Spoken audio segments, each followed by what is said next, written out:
When my own daughter gave me a cruel choice, hand over my pension to fund her husband's latest big idea, or pack my bags and leave, I chose to leave.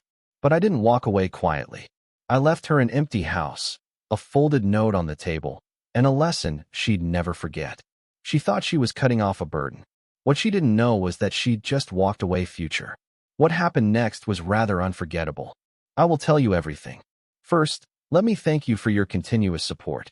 If you love stories like this one, support us by subscribing to this channel and comment where you're watching us from.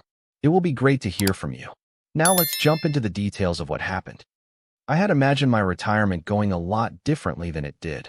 I had spent 42 years working for the same manufacturing firm in upstate New York, clocking in early, skipping lunches, saving every bonus, and raise like it was the last dime I'd ever see. I wasn't flashy. Never was.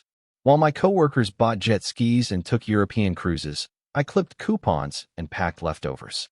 Not because I was cheap, but because I knew what it felt like to go without. I wanted to make sure that when I retired, I'd never have to rely on anyone. But life has a way of humbling even the best-laid plans. After I retired, I didn't rush into a condo in Florida or buy a fishing boat like the guys at the plant joked I would. Instead, I moved in with my daughter, Leah, just outside of Rochester. Temporarily, I told myself, just a few months while I figured out whether to buy a place nearby or head south for warmer winters. It felt practical.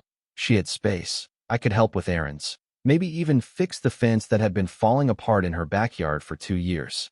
Leah didn't hesitate to welcome me in.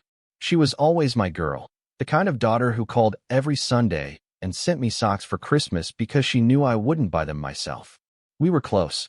At least, we had been before Damien entered the picture. Damien was the kind of man who introduced himself by his brand, not his name. I'm Damien, entrepreneur, innovator, founder of several startups, he'd said the first time we met, extending a hand that had no calluses. He wore designer sneakers and talked like he was pitching himself to Shark Tank every time we had dinner. I tried to stay neutral. If she loved him, I could tolerate him. But deep down, I knew he was all shine, no substance. I noticed it in the way he'd avoid questions about his work, or how Leah would casually mention he was between projects again. One year, it was a men's skincare subscription box. The next, an app to schedule personal baristas. None of it stuck. And still, she poured herself into supporting him, financially, emotionally, even physically. She'd stay up all night tweaking pitch decks for him, even though she worked full-time at the hospital. I bit my tongue for years. But nothing prepared me for the day she cornered me in the kitchen with her arms crossed and her jaw set like steel. I need to talk to you, she said, her voice unusually firm. She didn't even offer coffee, which was our morning ritual. Sure, kiddo. What's going on? I asked, wiping my hands on a towel. I'd just finished washing the breakfast dishes. She exhaled sharply and got straight to it. Damien has a new opportunity.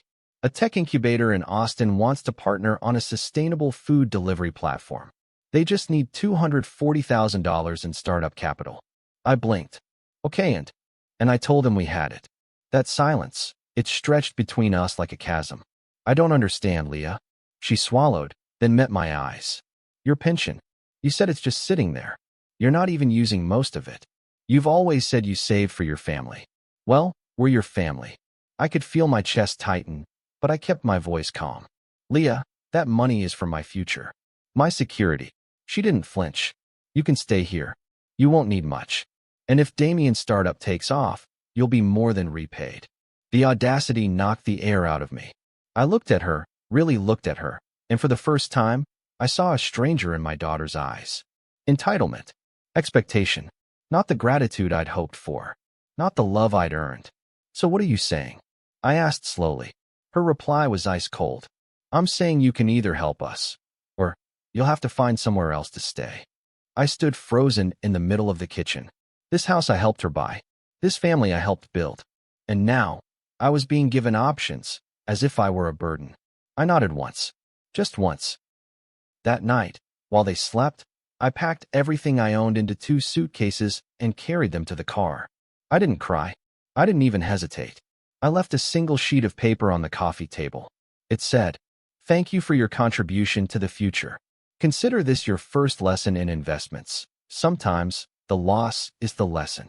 And just like that, I walked out of my daughter's house. Not because I was broke, but because I was broken. I didn't have a plan. That's the thing no one tells you about betrayal. It doesn't just break your heart. It disorients your entire sense of direction. I spent the first night at a budget motel off I-90, the kind of place that still had metal keys and vending machines that ate your quarters.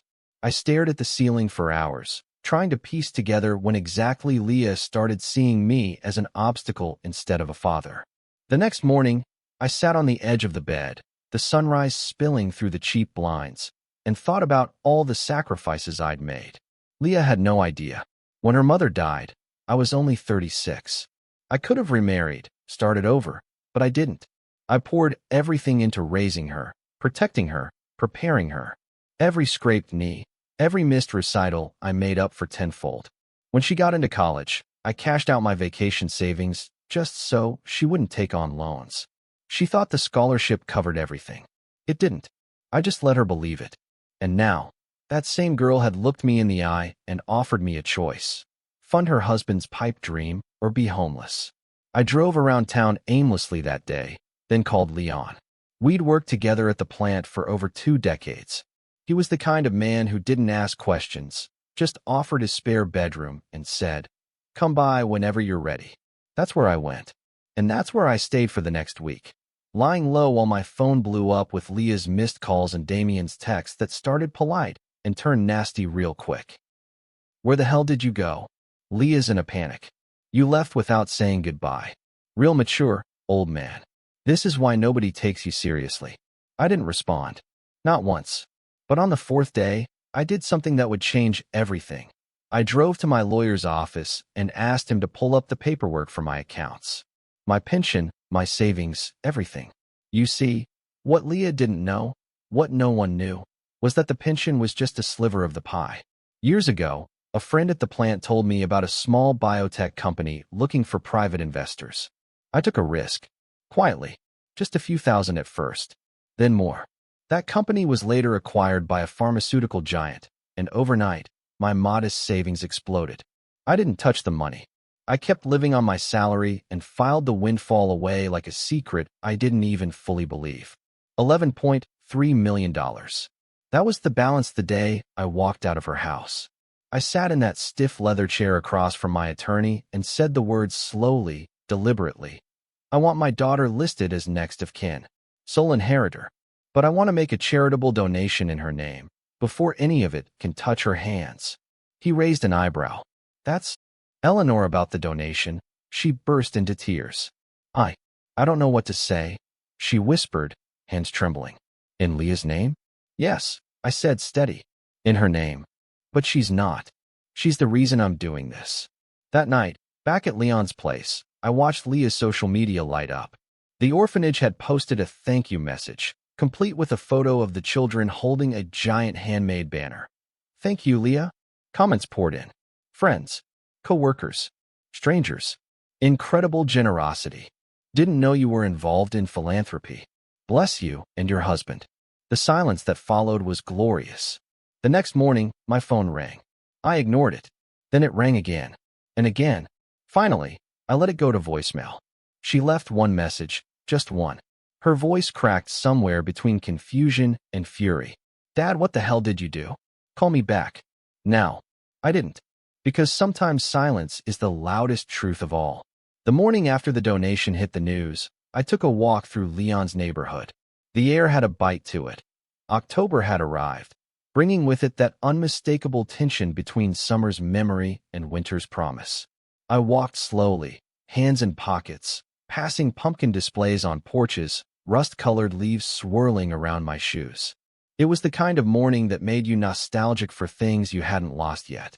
But I had. I'd already lost something big. Not the money. That wasn't the loss. What I'd lost was the version of Leah I used to believe in. The girl who'd once left me sticky notes on the fridge saying, "Don't work too hard today, Daddy." The teenager who asked me to braid her hair before school because Mom used to, but you do it better now. She was mine, my reason for everything. So when people asked why I worked so many hours or never remarried, I always gave the same answer. She deserves better than just enough. And for a long time, I thought I'd succeeded. She graduated with honors, got a steady job, married a man who seemed, at least on paper, like someone with ambition. But I missed something. I missed how easily she absorbed Damien's delusions, how quickly she picked up his vocabulary, venture capital, seed rounds, strategic pivots. Big words, no substance. And when I stepped into their world with nothing but common sense and a checkbook, suddenly I was the old relic in the corner, more useful for my assets than my advice. So no, I didn't lose money. I just stopped funding a fantasy. I spent most of that day with my lawyer, finalizing what I'd quietly begun nearly 3 years earlier. That's when I first realized Leah and Damien were circling the drain financially. The boutique gym membership, the imported espresso machine, the weekend trips for networking, none of it was sustainable. I didn't say anything at the time, just started planning. Because even then, I knew the day might come when she would ask me for everything. And when that day came, I wanted to be prepared to walk away. We went over the trust one more time. My instructions were simple. If anything happened to me, the orphanage would receive an annual distribution in Leah's name. A scholarship fund, a food pantry expansion, new dormitories, all branded with her initials. The kids wouldn't know who she was, but the world would, and she'd have to live with it. She'll eventually find out it wasn't her money, my lawyer said carefully, probably trying to protect me from myself. That's the point, I replied. Meanwhile, back on social media, Leah had gone silent. Damien, however, had not. He was fuming online. Passive-aggressive tweets. Snarky Instagram stories. He posted a black square with the words, "Betrayal cuts deepest from those who pretend to love you." Someone tagged me in it. I didn't respond. I didn't need to. Let him scream into the digital void. Let the algorithm comfort him. But Leah, she still hadn't come. That's what surprised me most. No drive-by. No door poundings. Not even a text after that one furious voicemail. I thought maybe, just maybe, she was sitting with it. Maybe she was starting to realize this wasn't about punishment. It was about pattern. That night, I sat on Leon's couch, watching the news. The anchor mentioned a historic private donation to the Hope and Kindness Orphanage, calling it a stunning act of anonymous generosity. They showed footage of the kids again. This time, they were opening boxes of winter coats and reading new books aloud to one another. Leah's name was etched in gold on a plaque behind them. I felt something stir in my chest. Not quite peace, not quite pain. Just the heavy weight of knowing you did the right thing, even when it tore you in half. Leon poured us both a whiskey and sat down beside me. "You sure you're okay?" he asked. "I'm sure," I said. "Doesn't mean it doesn't hurt." He nodded, taking a sip. "She'll come around. Eventually." I shook my head. "Maybe. But I didn't do it so she'd come around. I did it so she'd stop spinning." Leon chuckled softly. "Man, that's a hell of a way to say no." I smiled. She gave me 2 options. I chose the third. Then, as if summoned by fate, my phone lit up. "Leah, I'm coming over tomorrow. We need to talk." No emojis. No hearts. Just cold, clipped words. And just like that, I knew. The real fallout hadn't even begun.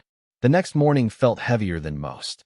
There's a certain kind of weight that settles in your bones when you know a confrontation is coming. Not fear, exactly, but something grittier. Like you're bracing for an emotional punch that you already know is going to land. I got up early, shaved, pressed a clean shirt. Leon offered to stay out of the house, give us space, but I told him to stay. I didn't want to be alone when the storm broke. Leah arrived around 10 a.m. in her usual rush, practically slamming her car door before storming up the walkway. Her heels clicked with authority, like she wanted the ground to know she was angry. I opened the door before she could knock. "Dad," she snapped, walking right past me like she still owned the place. Her eyes scanned the small living room, lips curling slightly at the dated furniture, the faint smell of Leon's cigars. "This is where you've been staying?" I didn't answer that. I just pointed to the couch. "Sit." She didn't. "I saw the news. You donated everything. In my name." "That's right." Her face contorted into something I hadn't seen before. Rage and humiliation fighting for dominance. "Why would you do that? Do you have any idea how insane that makes me look? My coworkers think I'm secretly rich. The hospital board asked if I'd consider sitting on a fundraising committee. Damien's furious. I'm sure he is, I said calmly. This isn't funny, Dad. You embarrassed me. No, Leah. You embarrassed yourself when you tried to blackmail your own father into funding your husband's latest scheme. She flinched. Just barely. But I saw it. You left without saying a word, she hissed. No goodbye. No explanation. Just that note. What the hell did you mean by it? I stood up slowly, walked to the window. The sun had started to warm the lawn. You gave me two options, Leah. Fund Damien or get out. So I left. But I also made sure the money went somewhere it would actually help someone. You could have just said no. I turned to face her, voice quiet but firm. You didn't offer me a space for discussion. You offered me an ultimatum. That's not how family treats each other. She started pacing now, fists clenched. You made me look like a fool. Do you know how many people have asked for interviews? Donations? Partnerships? And what did you tell them? She stopped. That silence told me everything. You didn't correct them, did you? I asked. You let them believe you made that donation. Because for a moment, being the hero felt good. Tears welled up in her eyes, but she blinked them away like they were weakness. I didn't know what else to do. Neither did I said softly. And for the first time since she'd arrived, she deflated a little. She sat down, finally, her shoulders slumping forward. Do you really think I'm a bad person? I sat beside her, not close, but near enough. No, I think you're lost. I think you've spent so long propping up a man who doesn't know what he wants that you started confusing survival with sacrifice. I don't blame you for loving him, but I won't bankroll his delusions. She was quiet for a long time. Then she said, it was supposed to be temporary. Just a loan. I thought if we could get this one right. Leah, I interrupted. You've said that 5 times in the last 3 years. Every one of his projects ends the same. Ideas aren't investments. Hope isn't a business model. She looked at me, eyes finally softening. So you really gave it all away? Yes. And there's nothing left? Nothing for you to take, I said. Only what I choose to give. Her lip trembled. I don't know who I am without you backing me. That's the point, I said. Maybe now you'll figure it out. She stood up slowly. I need time. I've given you years. She nodded, then turned to leave. But before she opened the door, she looked back. Was there ever a version of this where you'd say yes? I held her gaze. If you'd come to me humbly. If you'd asked, not demanded. If you'd shown me you believed in yourself more than you believed in Damien's dreams. Then maybe. And with that, she walked out. No hugs. No promises. Just the echo of her heels fading down the sidewalk. I watched her go, heart breaking all over again. But this time, not from betrayal. From acceptance. 2 days passed in silence after Leah stormed out of Leon's house, and I thought maybe, just maybe, that was the end of it. But that would have been too easy. On the 3rd day, I got a text from Damien. Meet me. Just us. Coffee house off Monroe. 1 p.m. I stared at the message for a long while. No punctuation. No threat. Just demand. Just like Leah. It didn't surprise me that he wanted to handle things separately. He always fancied himself the mastermind behind the curtain, the puppet master pulling strings while everyone else cleaned up the mess. But part of me was curious. I wanted to see what he'd say when he couldn't hide behind my daughter's voice. At 12:55, I was already there, sitting in the corner of the cafe, sipping a burnt espresso. Damien showed up right on time, wearing a bomber jacket that probably cost more than Leon's entire wardrobe and sunglasses indoors like he was shielding himself from reality.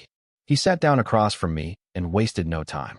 You really blew it, he said, shaking his head. I looked at him, unimpressed. Is that how you start a conversation with the man who used to keep your lights on? He scoffed. You think you taught us a lesson? You made Leah look like a liar. People are asking questions she can't answer. She's humiliated. She gave me an ultimatum, I replied, calmly. I made a choice. Don't play innocent, he snapped. You've been holding out on her for years. You think I don't know you had money stashed away? Actually, I said, I think you assumed I didn't. He leaned in, lowering his voice. This could have been our breakthrough. Our big move. The tech incubator was real. I had a pitch meeting scheduled with investors in Dallas. Let me guess, I said. They were just waiting on seed money to take you seriously. His nostrils flared. You don't get it. You never did. No, Damien. I do get it. I just don't believe in pretending anymore. He stood up fast, knocking the chair back. You made her cry. For what? A bunch of orphans. Every eye in the cafe turned to us, but I didn't flinch. I stood up too, met him eye to eye. Those orphans will have meals, coats, and futures now. What would your startup have provided? Another glossy website and matching merch. His face turned red. Not from shame. He didn't have the capacity for that. From ego. From not getting his way. I should have known you'd always be a small man, he said, backing away. Stubborn. Broke in spirit, even with money in your pocket. I leaned in close, lowered my voice. And you, Damien, will always be a salesman without a product. He left. No goodbye, no last word. Just the sound of expensive sneakers squeaking on tile as he pushed through the door. I stayed behind, ordered another coffee. My hands were shaking, not from fear, but from release. It felt like cutting a rope that had been fraying for years. That night, Leah came alone. No Damien. No car engine idling outside. She sat on Leon's porch swing without knocking, arms folded tight around her chest like she was trying to hold herself together. I stepped outside quietly, sat beside her. He told me about the meeting, she said. I didn't ask him to. I nodded. I figured. He doesn't get it, she whispered. I'm starting to realize he never did. Silence stretched between us, broken only by the rustle of dry leaves scraping across the sidewalk.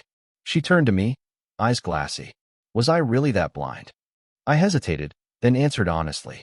You weren't blind. You were loyal. And loyalty's a beautiful thing until it's weaponized. A single tear slid down her cheek. She didn't wipe it away. I'm sorry, Dad, she said. Not for the money. Not even for the ultimatum. I'm sorry I forgot who you were to me. That cracked something in me. I didn't cry, but I came close. I reached out, placed a hand over hers. I'm not mad anymore. I'm just tired. And I can't pretend we're the same after this. She nodded, slowly. I don't want anything from you. Not now. Maybe not ever. I just needed you to know. I get it. I finally get it. We sat like that until the sky turned orange. Then she stood, kissed my forehead, and left without another word. She didn't ask to come back. I didn't offer. But for the first time in a long while, we told the truth. It's been 6 months since that final evening on Leon's porch. Since Leah sat beside me, stripped of all her defenses, and told me she understood. Not everything, but enough. Enough to make peace with what we both had become. Two people standing on opposite sides of a hard truth, trying not to fall in. She didn't come back after that night. No calls. No visits. Every now and then, I'll get a forwarded email from the orphanage. Pictures of the new dining hall being built. Kids opening boxes of books, jackets, toys. They send them to me because I asked. I want to see the change. I want to remember that something good came from all that hurt. They still call it the Leah Grant Children's Center. She knows. Of course she knows. I'm sure she passes the building sometimes when she drives downtown. I wonder what she feels when she sees her name etched in stone, hanging above those laughing kids. Pride? Shame? Maybe both. That's the thing about doing the right thing. It rarely feels like victory. More often, it feels like a wound that doesn't bleed anymore, but never really closes. I never moved back in with family. I didn't want to risk confusing generosity with obligation again. I bought a small one-bedroom place about 30 minutes from Leon. Nothing special, just a porch big enough for one rocking chair, and a backyard where I've started growing tomatoes. Turns out, I'm good at things that take patience. Every Tuesday, I volunteer at the orphanage. The kids call me Grandpa John. They don't care about the money. They care that I show up, that I fix broken bikes and teach them how to grill cheese without burning the bread. They care that I listen when they talk about math tests and cartoons and how they miss their mom or don't know what their dad looked like. They don't ask questions about Leah, and I don't offer stories. That part of the past is mine alone. Damien, from what I hear, is onto his next venture. Something to do with biodegradable sneakers or personalized drone deliveries. Who knows? He always had a way of making nonsense sound revolutionary. But Leah seems to be pulling away from him. Quietly. Carefully. I can tell from the silence. From the way she doesn't try to defend him anymore. Maybe she's remembering who she was before him. Maybe she's not ready to let go yet. I don't judge her for it. We all hold on to things that no longer serve us. Until we don't. Do I miss her? Yes. Do I regret it? Not for a second. Because the day she gave me that ultimatum was the day I saw our relationship for what it really was. A rope pulled so tight that neither of us could breathe. I had to cut it, not to punish her, but to finally let us both exhale. The money is gone. The inheritance erased. But the lesson, that lives on. Love without respect is not love. It's leverage. And I will never again mistake the two. Sometimes love means letting go, not out of anger, but out of necessity. If you've ever had to walk away from family to protect your peace, you're not alone. Would you have donated the money or tried to repair the relationship first? Drop your thoughts below. Your story might help someone else find clarity.